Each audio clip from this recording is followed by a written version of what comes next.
It's very dark here. The shortest day of the year is 4 hours long, 4 hours of sunlight, which if you're not used to that, and I don't know if really people are used to it as much as they just know it's coming and they try to prepare themselves mentally. But it is a fascinating thing to have to endure. And I've had to develop a routine to deal with it because if you allow yourself to sit and think about how dark it is, it starts to feel like it's closing in on you.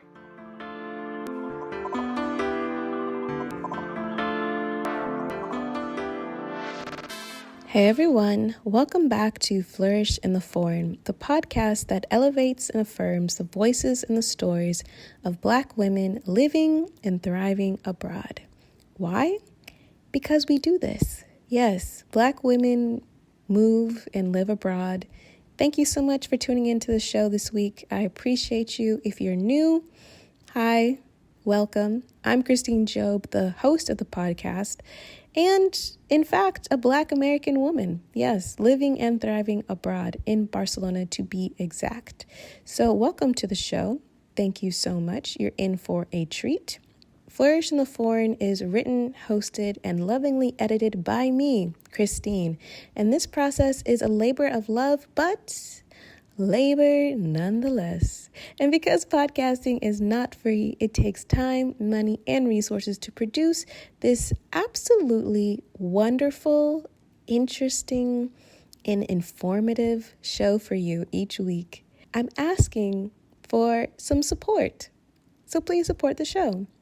There are two ways for you to support the show. One is monetary, the other is non-monetary, and both are equally appreciated. The monetary way is through the site Patreon. You can become a Patreon member of the podcast by going to the Patreon website, which is www.patreon.com/flourishforeign. This allows you to contribute to the show monthly. Based on the level of support is the level of content you can receive from the podcast. So that ranges from community access to bonus episodes to access to the live Q&As with the podcast guests. And I decided to add a little bit of an incentive. So when Flourish in the Foreign has 10 Patreon subscribers, I'm going to release a second episode that week. Yes, you will get an episode on Monday, always, but also you will get an additional episode that week. As you know, I have a lot of interviews already recorded and waiting to share with all of you. So if you want to hear these stories a little bit faster, go ahead and become a Patreon subscriber. And if you choose to support the podcast through Patreon, I will, of course, shout you out on the podcast, which is what I'm about to do. Thank you, Shelly. Thank you, Shelly, for becoming a Patreon subscriber. I really appreciate it. Also, if you're saying, hey, Christine, I want to contribute monetarily, but I don't really want to be in a very committed relationship with you and the podcast just yet, that's okay. Flourish in the Foreign now has Cash App, so you can go ahead and Cash App the podcast to show your appreciation and your support. The Flourish in the Foreign Cash App is Flourish Foreign. That's it. Just Flourish Foreign, type that in, and you'll find us, and you can go ahead and support us that way as well. Now on to the non-monetary ways to support this podcast, which is, of course, super, super important. Please shout out the podcast on social media. Tag the podcast across Instagram, Twitter, and Facebook. Tell people why you like the podcast when you recommend it. Tell your favorite blogs, magazines, other podcasts, newspapers, people walking down the street, whoever. Go ahead and tell them about the podcast. Also, please review the show. It's very important, actually, to take the time to write a review of the show. It takes 30 seconds. It really does. And it creates a really big impact. So if you could please go ahead and give the show a 5-star rating on Apple Podcast and leave a review about why you like the podcast.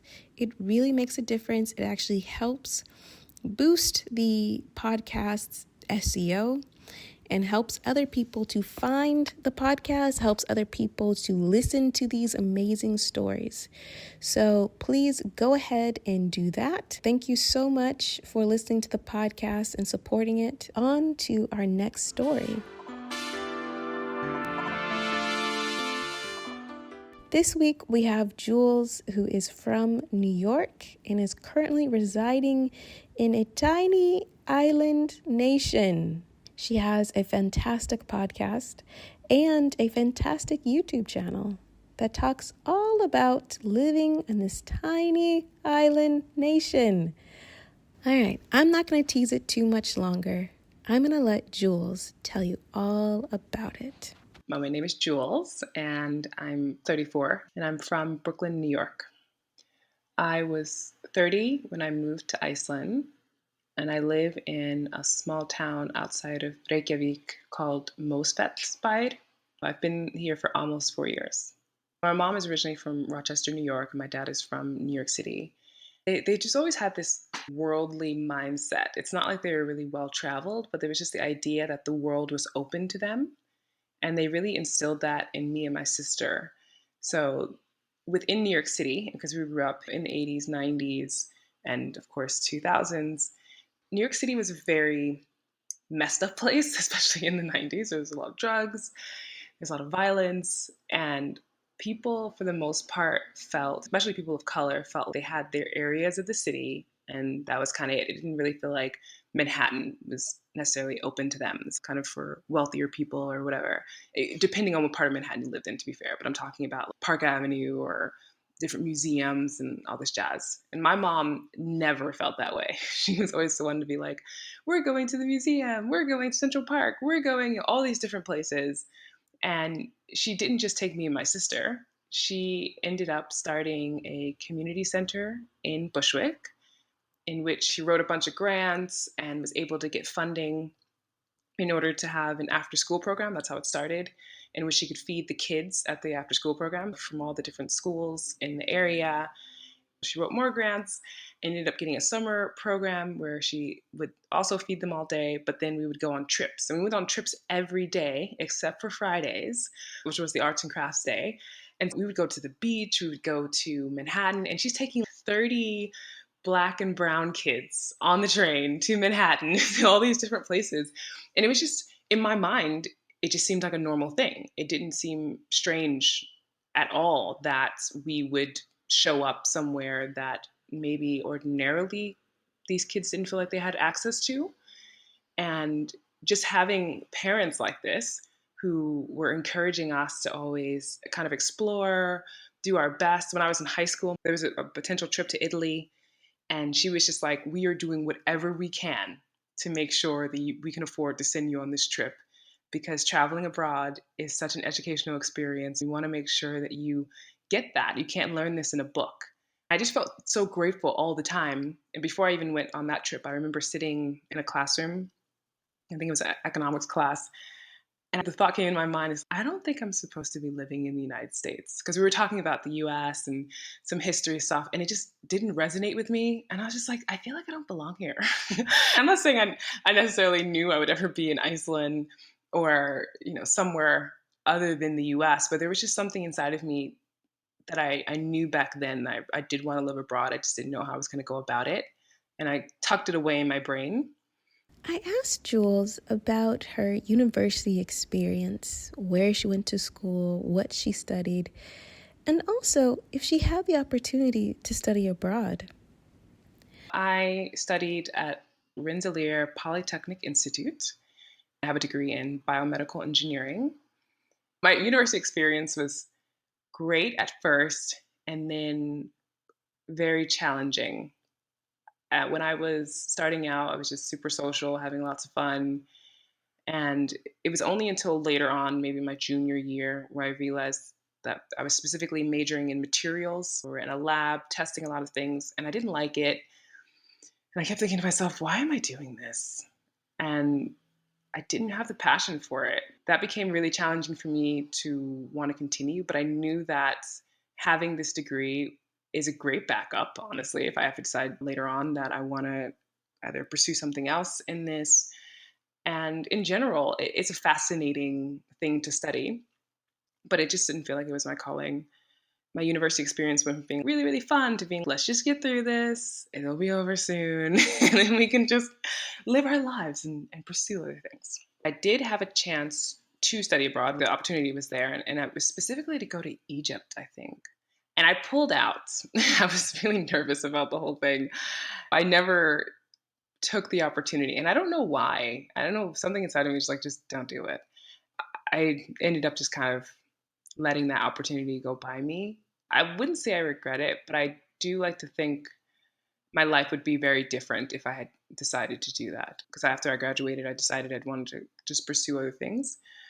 I just always felt this need to help people. And I thought being in a nonprofit was the answer. And I started looking around for how could I break into that world, because it is pretty tough, especially in New York. I mean, everything is competitive in New York, but the nonprofit space is competitive in a different way. I mean, there's politics around it, sure, but just getting into the community, it just feels really small because there's people who know each other and whatever else. I found this program called Public Allies, and they basically help you to get placed into a nonprofit. I ended up applying for that and getting it, and I got placed in a nonprofit called the White House Project, which helps women to run for political office. And now I think it's called Vote Run Lead. I think it's changed names, and it was really amazing. I got to work with some powerful, intelligent, and challenging women in this space, and I learned a lot about myself. As I mentioned before, Jules has an awesome YouTube channel where she talks about all things Iceland, how to do it.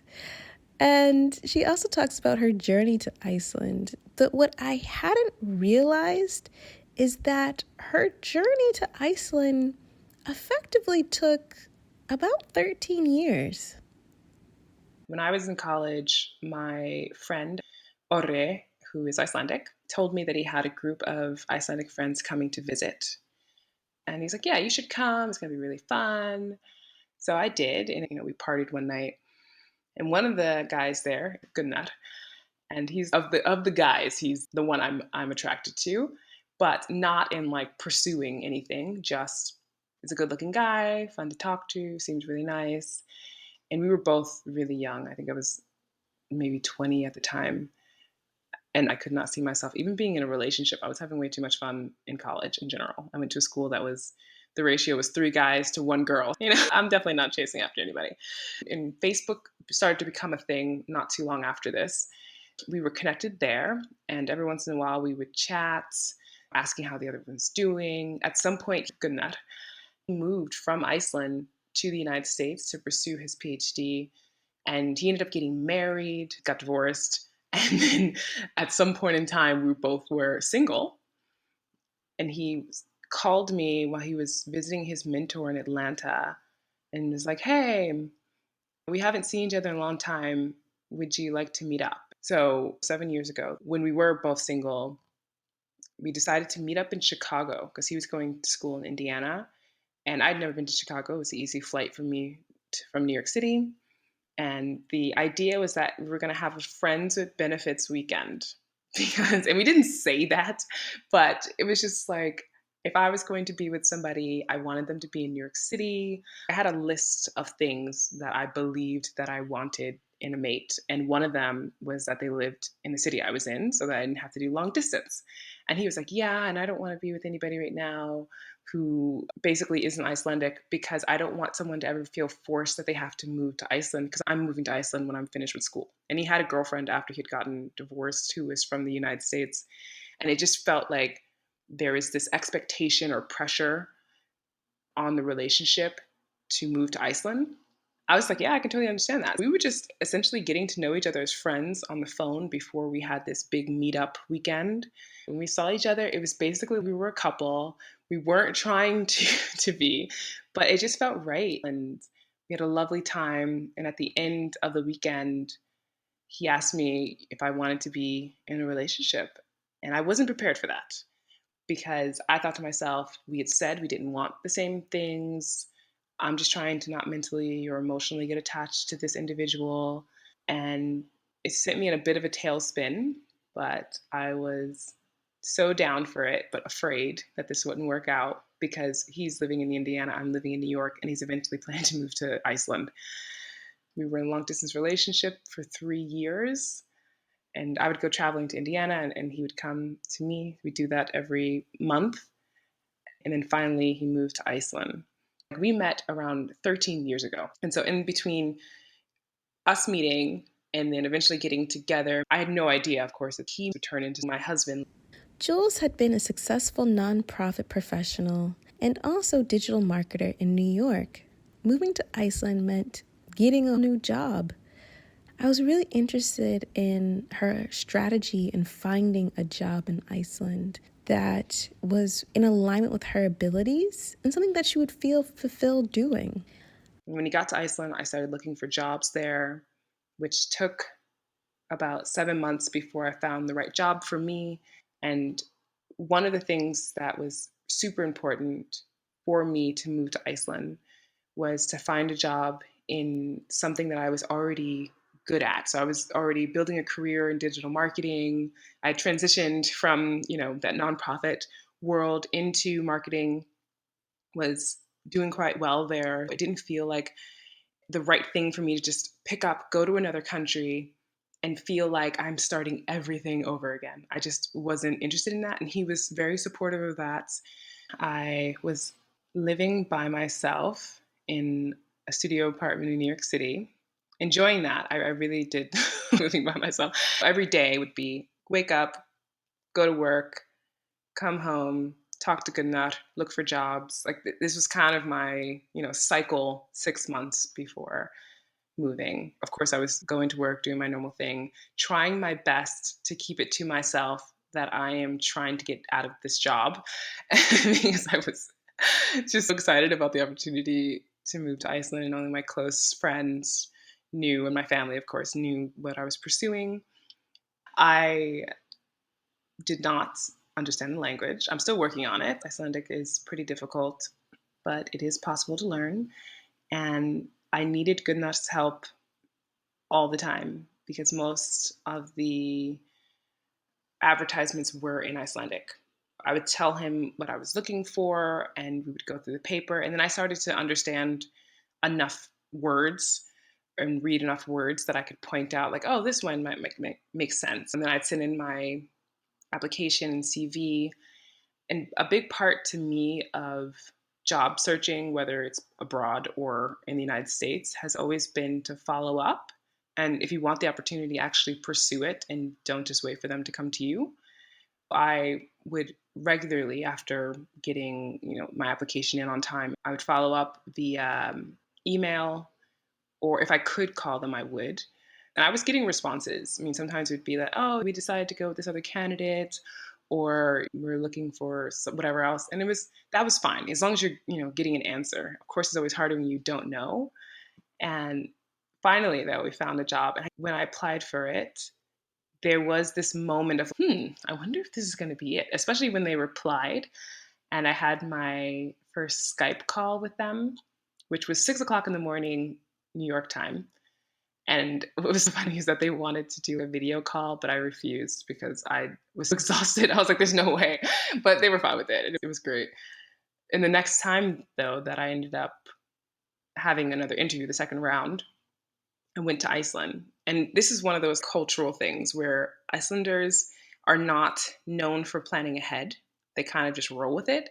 And I had no idea that over Easter in Iceland, it's a 5-day weekend. So it's from Thursday before Easter Sunday until the Monday after Easter Sunday, in which there's a holiday. People were just not available to go out of town. And I had booked Easter weekend, and I was leaving on Tuesday. And thankfully, the flights back on Tuesday to New York City are in the evening, because that was the only day they could meet with me was Tuesday morning, when they would all be back in the office. And it was just an amazing interview. We clicked really well. I was in there for a few hours, and I knew I had the job when I walked out. It was just one of those things where if I didn't get the job, it would be an absolute shame. I think I would have had to do something really terrible, because the energy was just really good. What I could offer was exactly what they were looking for. And everything revved up for me because I was finishing up a really big digital marketing conference that we were putting together at the job I was working at. And so I was leading this, which is supposed to be thousands of people that are coming to this and keynote speakers and blah blah. My life was really stressful knowing that I had this to do, and I'm moving out of the country, and I'm turning 30. I'm having a big 30-year birthday party and all this jazz. I'd say the last month and a half before moving was amazing and exhausting. I think most expats remember that moment in which they were really leaving their home country. All of the planning, all of the stress, the strategy, the bureaucracy is done. It's the day of, it's time to get on the flight and leave. And I wanted Jules to tell me about that day and how she felt. I was really ready, to be honest. New York is a fantastic place, but it's too crowded. And I remember being on the train thinking, I'm not going to miss this. I'm not going to miss being in this metal box crammed in with a bunch of other people and you can smell. I was ready to go, to be honest.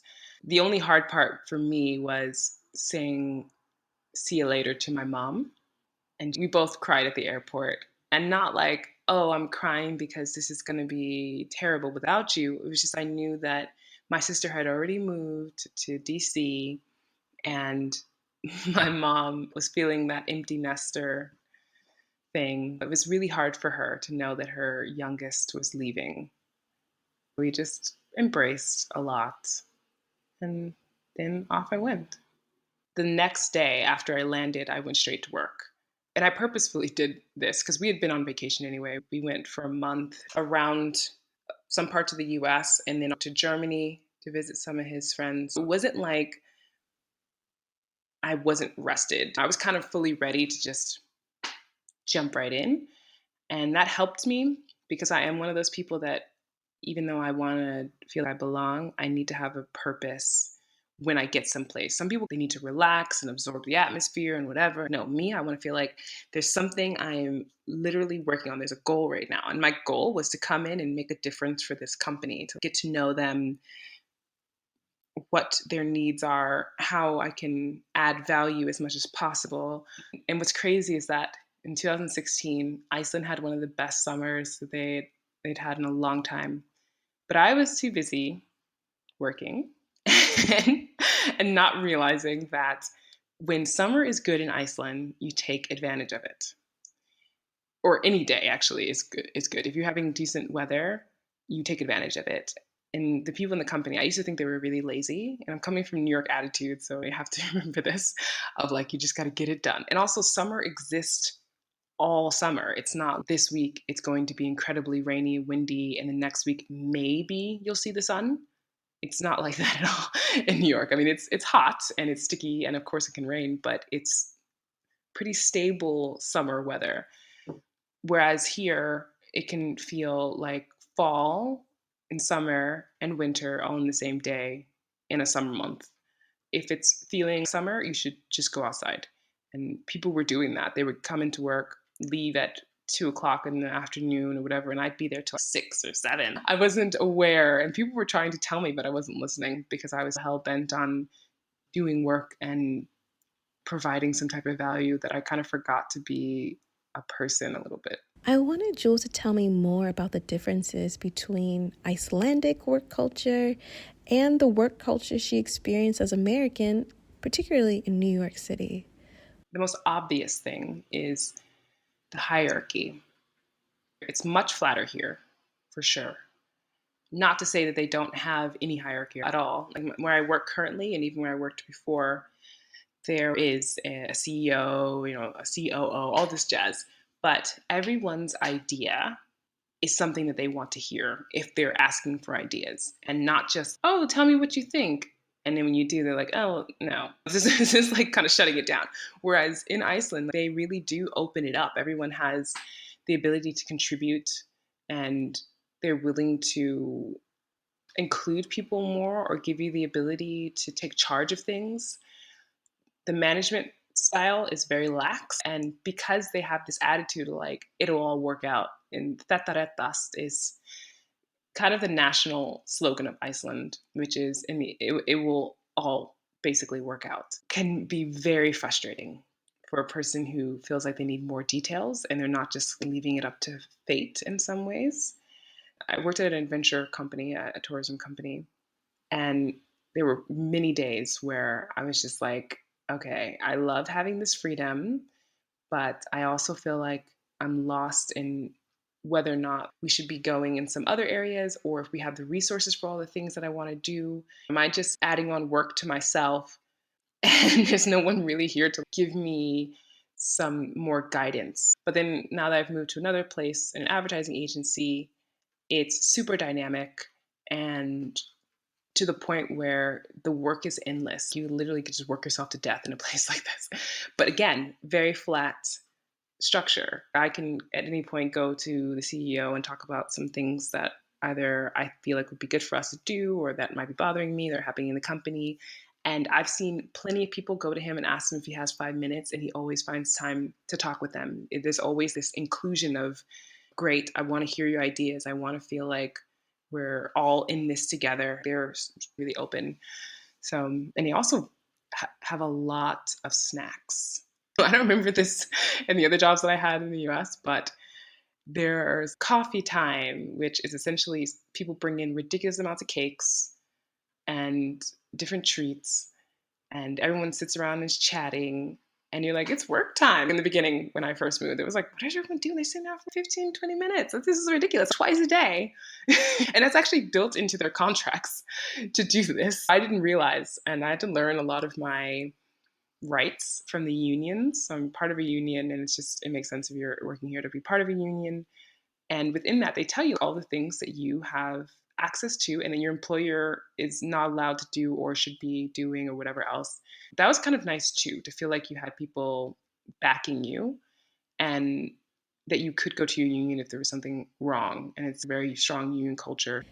Your first year abroad is always full of ups and downs. I wanted to know, how was Jewel's first year in Iceland? It was great. It went by really fast. I worked too much, though, I have to say that. And I almost burnt out. Not my first year, but going into my second year for sure.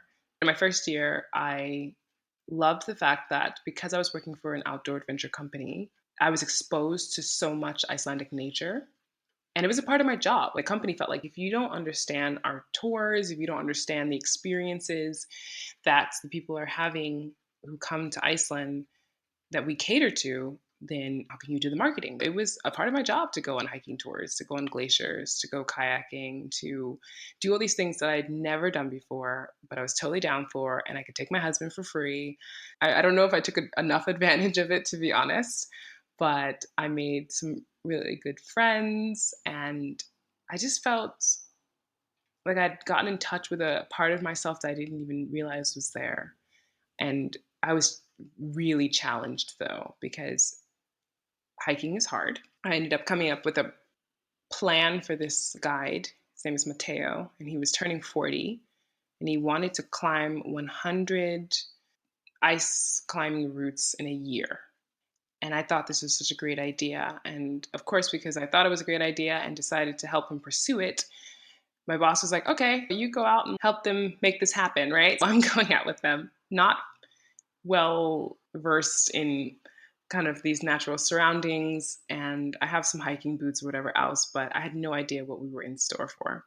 We went to this ice climbing area, a mountain that was just on the side of the road, had no path, but all these people that I'm with are guides. They're used to hiking up mountains every day. And when I go with them, I'm just in the back trying my best to keep up. I'm exhausted, and the rocks are slippery and there's moss on them. And we have to get to this location by a certain time and then get back or whatever else and do all the filming. I knew I couldn't give up because obviously I'm helping with production and the storyline and whatever else. But I'd never been so physically challenged at one point in my life. And the coping mechanisms that came out were fascinating. But also, my life changed in that moment. When we finally got to the top and did all the filming, and we had to get down. And again, I was the last one getting down, slipping down rocks and everything else because it was just incredibly uneven terrain. I felt almost defeated, but proud of myself that I'd gone through this and hiked for whatever many hours and made it through the day. But I realized that I don't want to be this person. I don't want to be the one who doesn't have any experience hiking mountains and working in a company like this and whatever else. And sometimes I started biking to work. I started, hiking up mountains more regularly. I started signing up for hiking tours with the company or hiking groups and things like that. And my husband and I started making it a routine every Saturday. It was kind of like our date thing, and it still is for us to go on a hike together. My first year was very transformative as I moved to another country and I started taking classes too. That's another thing in Icelandic. That's one of the reasons why I almost burnt out too. I was going to work from 8 to 4:30 and then from class from 5 to 8 in the evening trying to study, and it was 3 to 4 times a week for 6 weeks. And by the end of the 6 weeks, my brain was melting. It was terrible.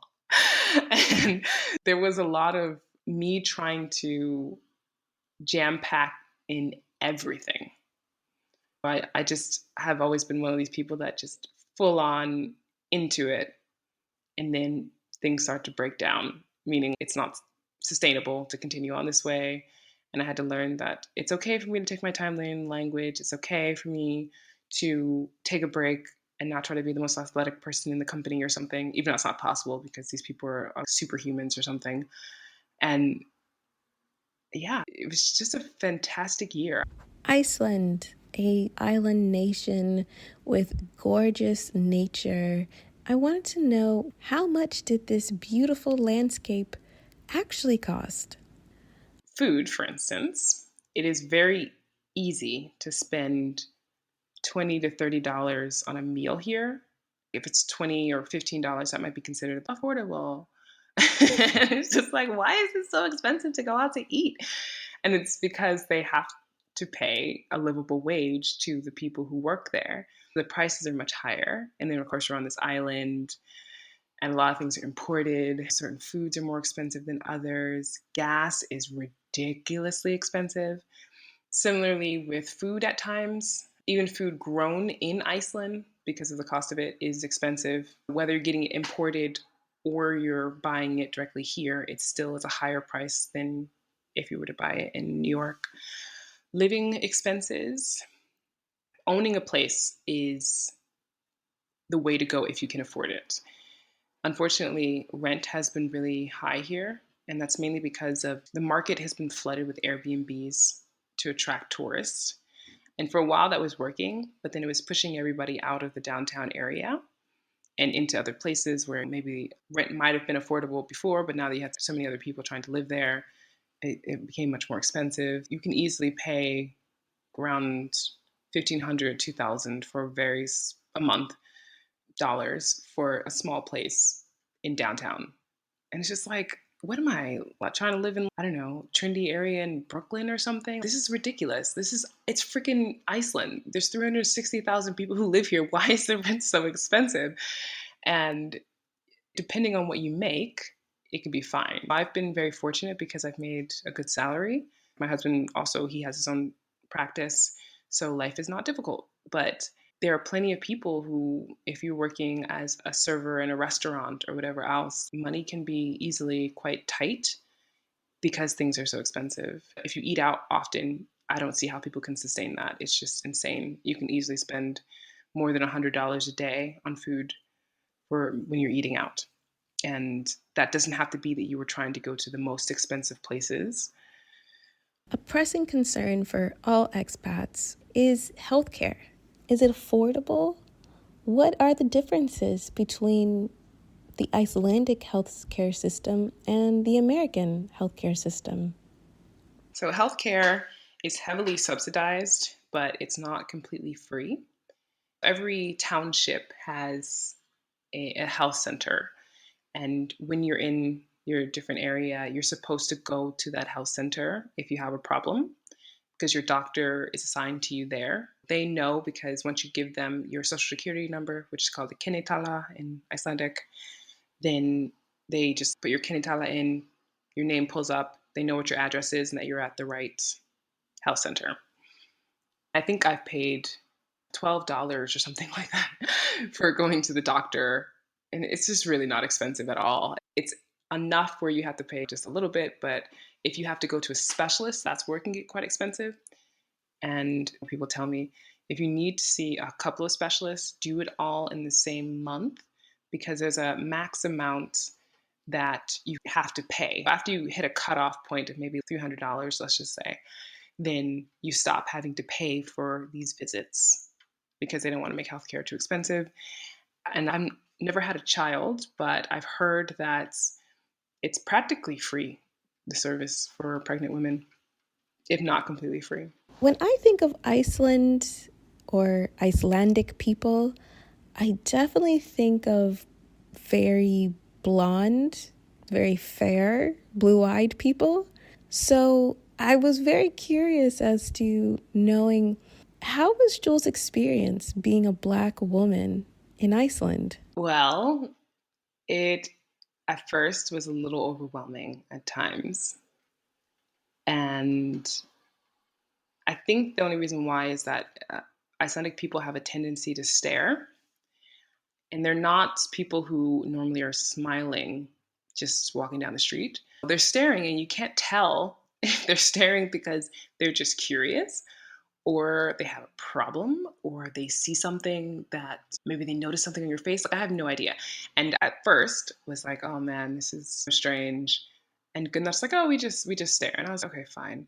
But then I was walking down the street and there was a lady who was driving and she was almost breaking her neck staring at me. And I was just like, this is not okay. First of all, you're going to get into an accident, right? This is not okay. But is it really that weird to see someone of color in your neighborhood, right? I don't think so. We exist everywhere on television, and in Iceland, there are tourists that come here all the time who look like me. It might have been that just in this particular suburb, she wasn't expecting to see someone that looked like me. I don't know.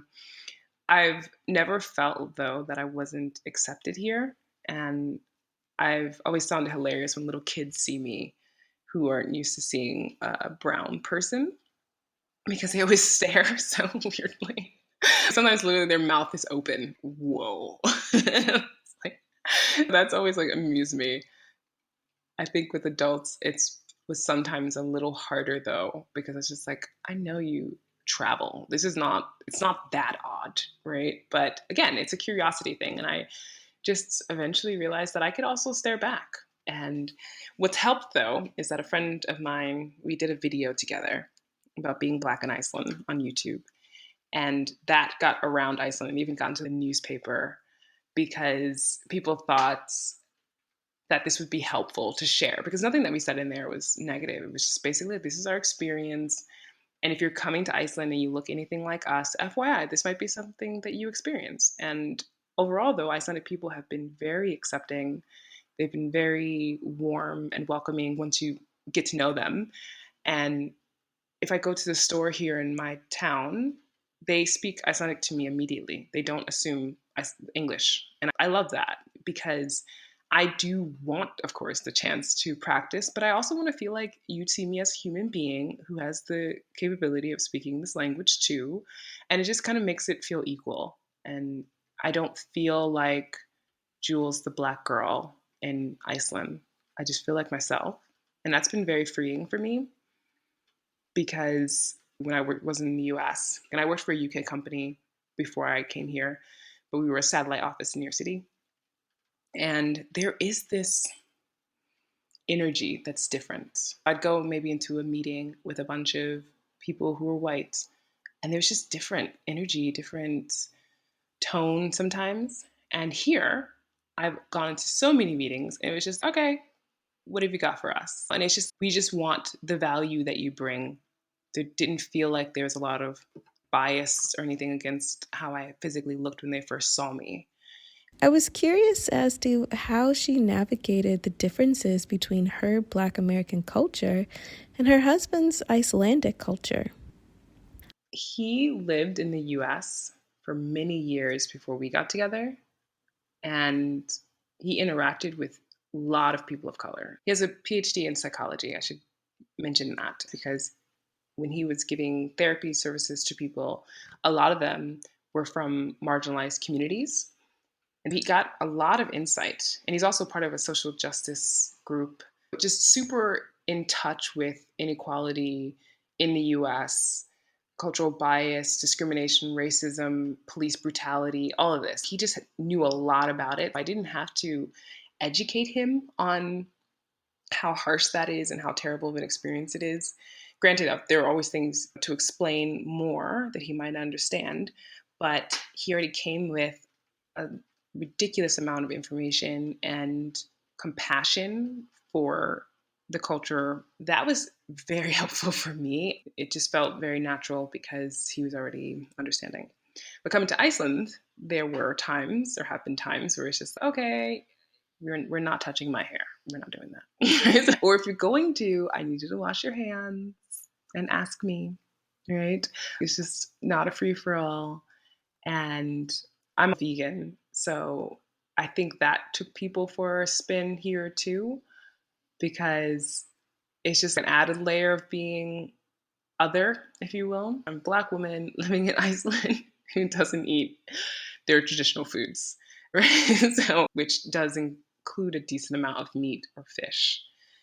Icelandic people have some strange habits, though.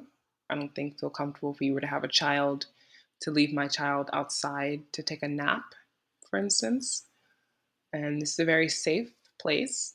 And my sister in law, when she had her twins, she would bundle them up and literally put them outside of her door of her house where it was covered. The door would be mostly closed. And it's just for the kids to get like fresh air and take a nap. And she would be off in the kitchen doing something, right? And it's just, and then when she heard them crying, she would go and get them. And it's just like, what? You physically cannot see the child. And they're outside taking a nap. It's just in a carriage. And it's just odd to me. And I'm not judging it harshly, but I just personally can't see myself doing it. And I saw a couple in New York City. They were charged or at least taken in for child endangerment because they left their kids outside in the carriage at a cafe while they went inside to get their coffee or something. And this was just a cultural norm for them, but they didn't understand that in the US, you don't do that. In New York City, you don't do that. And so I think in general, things like this can come across as odd. I definitely can see us raising a kid here. And I also see myself living here forever. It isn't, I'm still feeling it out or anything. This is my home. This is at least my second home. I still feel New York is my first forever. And if we were to have a kid, which is something we've talked about, and I think it has more to do with I'm just really ambitious and doing things. I'm not sure if I want to spend time having a baby, to be honest. It's just what I need to figure out in life, and my husband's very supportive of that. But it's so safe here, and the kids have a lot of freedom. When we were younger in New York, we could go outside and play, but my parents, we at least had to be in earshot of the intercom, right? So they could come inside, yell through the intercom to go upstairs or something. And we had to be around kids of a certain age. Everyone was kind of looking out for each other. Here, it can be 5 years old, going outside with your friends. I mean, your parents are for the most part paying attention, but they're just like, okay, go outside, go play. And summer is 24-hour brightness. It's not uncommon to see some kids out who are decently young until 10 o'clock at night. And then they just go home and go to bed. That part is strange for me, but it's nice to know that they can do that.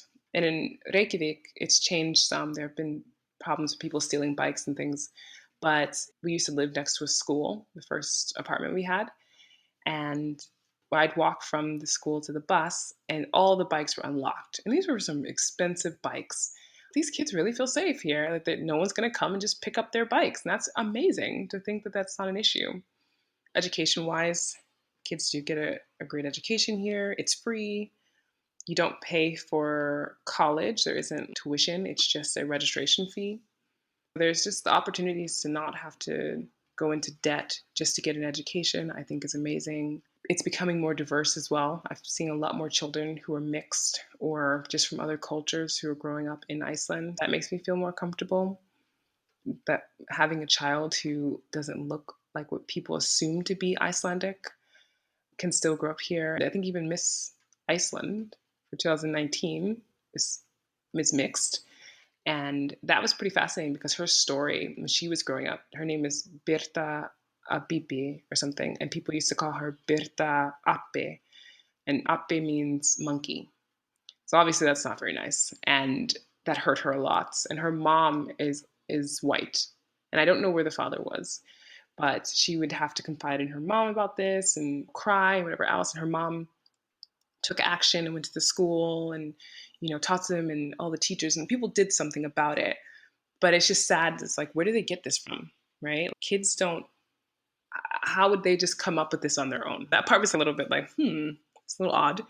But no one really talked about that part of it, about whether or not their parents were planting these seeds in them or whatever else. But on the whole, though, I have gotten to know some people who are mixed here, and they've had great lives, and they're adults now, and they're doing amazing things. One of them is Altis Amma, who is an actress, and she's in this show on Netflix called Valhalla Murders, which is based in Iceland, and it's a crime series. And it's just really cool because she's Icelandic. I interviewed her for my podcast about it because I was curious. And this was kind of one of those things, if I ever to be a mom of a person like this, I want to kind of know, right? And she was just super open about how great her experience was. And she has these friends from when she was 5 years old, and she still has them now. And they, hang out together. And life for her has just been really good. I think that it makes sense to do this here, meaning to have this experience where we have children because it's affordable, first of all, education wise. And it's a nice hub to go to other places like that, US or Europe or anywhere else in the world too. Learning the language of your new country can be stressful to say the least. And learning a language that is not remotely similar to your mother tongue probably adds another level of anxiety. I asked Jules to tell me about her experience in learning Icelandic. I am a high achiever, and it bothered me a lot that I was not fluent in Iceland after 3 years. And I chose 3 years as a date for when I would be fluent, not based off of any research, not based off of any actual action plan. It was just willy nilly pulled out my butt, being like, 3 years sounds enough, right? I'll be here taking classes at a time, studying on my own, doing whatever. I should have picked it up by then. And it isn't a language you just pick up. That's not how it works, unfortunately, because there are a lot of rules. In Iceland, more than 95% of the population speaks English and quite well because they watch TV or YouTube or whatever. Even young kids, my nephew is 9 and his English is great. It's one of those things where you can easily get away with speaking English. And in my job, I've always worked full time since I've been here. And I know people who've gone to the university to study and they've, done the bachelor's program in Icelandic and they speak Icelandic quite well, which is awesome. But I've never had the time to do this. I've always just worked a ridiculous amount. And I've been very hard on myself about this. I've had many moments where I felt like a failure. I've had to talk it out with my husband or whatever else. And we're going to only have Icelandic days. There's certain days of the week we only speak Icelandic to each other. And of course, my Icelandic has improved a lot. I understand a lot. I can speak it decently. I even had a meeting this morning in which I was speaking in Icelandic with a potential new collaboration I might do. And as he was speaking to me, it was like, oh, this is great. And then I thought to myself, I'm just going to answer in English because I really would like to get my point across. And this is this block that I'm working through to just speak it. It's okay, and people are supportive of it. But it's almost like I want to be like coming out and being like, ha, I speak Icelandic now, right? I just want to be prepared. And that's not how it works. That's not how language learning works at all. I've been fighting against my own inner critic to not be perfect, speak the language, write it. I have a tutor, and just allow myself to flow and let it be a part of my journey here instead of it being something that weighs me down and that I eventually just completely give up on. Because I do know people who've been here for 20 years and cannot have a conversation in Icelandic. And when I heard that, it shook me to my core. I was like, no, I cannot be this person. And I think that even put on more pressure as a year went by, as 2 years went by, as 3 years went by, and it was just like, oh no, I'm becoming this person. I'm gonna be that person in 20 years who looks blankly at a person speaking Icelandic and being like, can we just talk in English? Winter, a season that evokes so many different emotions from people all over the world. But in a place where winter makes you think of endurance and resilience, I had to ask Jules, how does she manage winter in Iceland? Winter is very dark here. The shortest day of the year is 4 hours long, 4 hours of sunlight, which, if you're not used to that, and I don't know if really people are used to it as much as they just know it's coming and they try to prepare themselves mentally, it is a fascinating thing to have to endure. I used to talk about how many winters I've lived through. It's the first time I've ever thought about that in life was I've made it through winter because it is something you endure. And I feel proud saying that I've made it through 4 winters. I've had to develop an actual program for myself, if you can call it that, or routine. I think that's a better word, a routine to deal with it. Because if you allow yourself to sit and think about how dark it is, it starts to feel like it's just like closing in on you. Whereas exercising, having a project, in fact, that's when I started podcasting was in the wintertime, just to give myself something really fun and interesting to do and to think about because I wanted to feel I had something to look forward to and not just work. Whereas if you have something exciting to look forward to, winter doesn't even become a factor. The darkness doesn't become anything major. It's just there. And then at some point it isn't. I asked Jules, what does wellness mean to her? And how has that definition and that practice been influenced by her living in Iceland? Wellness to me encompasses the different aspects of my life, how I'm balancing them. When my job is impeding on the other parts of my life, I feel this imbalance. And if it's for too long, I start to question whether or not I am leading a life that is healthy for me. So I ended up getting a job that is an awesome position, but I was almost working myself into the ground. It was just unhealthy and I was getting hormonal acne and stuff. It was just terrible. I was like, what's happening to my face? My body's just trying to send me signals and I wasn't listening. And at one point I was like, I'm going to quit. I just got to that point where I was like, I did too much. I'm going to quit. This is it.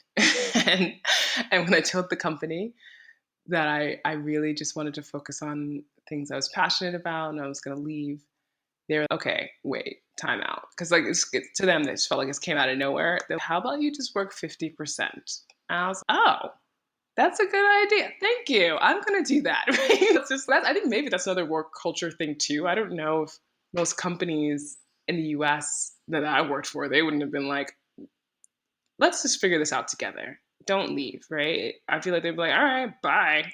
Find somebody else.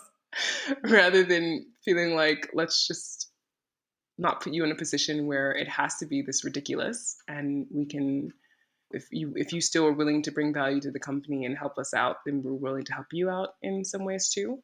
That I think was really powerful for me to realize that I have options and that has helped with my wellness, that I have more control over what happens to me than I initially thought. And I should exercise the rights to have those choices and think outside of the box sometimes in order to live a life that feels healthy to me. If you want to keep up with Jules, definitely listen to her podcast, All Things Iceland. All Things Iceland is what I like to think of as the go-to place to learn about Icelandic language, culture, nature, and history. And when I thought about what kind of podcast I wanted to create, I realized that it's not just one thing about Iceland. It's not just travel. It's not just the people. It's all aspects of this country that makes me so fascinated. I want to wrap that all into different episodes, interviews with some pretty fascinating individuals here, whether they're really well known or they're just ordinary individuals sharing their stories. I've started off with the podcast and then realized that YouTube would be a good resource to talk more personally about things. All the episodes on the podcast, of course, range and on YouTube too, but I have a different flavor and a lot of different topics on YouTube that I don't talk about on the podcast so people can get a varied experience. And then on Instagram, it's kind of a similar thing. And every Sunday, I have an Icelandic news roundup in which I go through Icelandic news from the week before and give people an idea about what's happening here. I've been doing like a little COVID type series as well.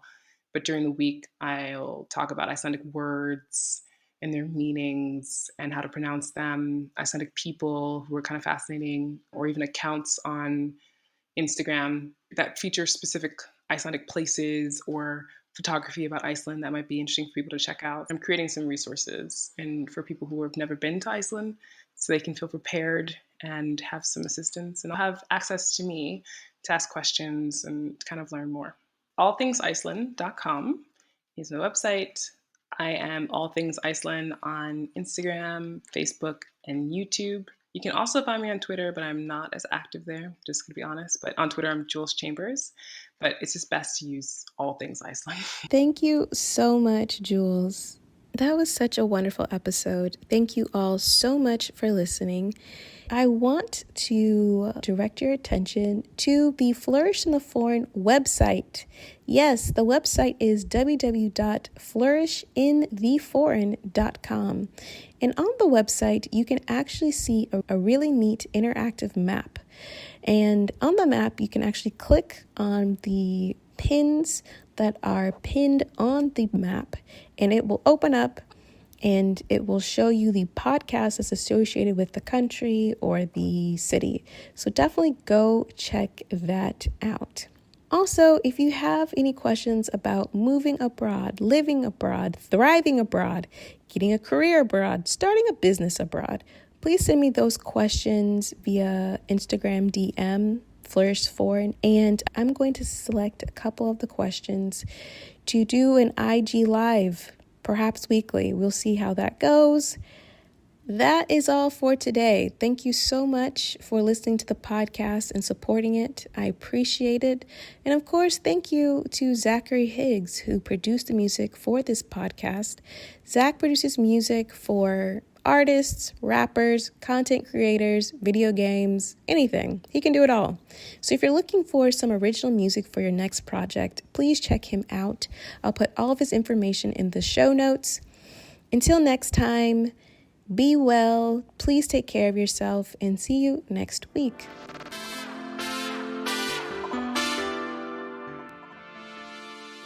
On the next episode of Flourish in the Foreign.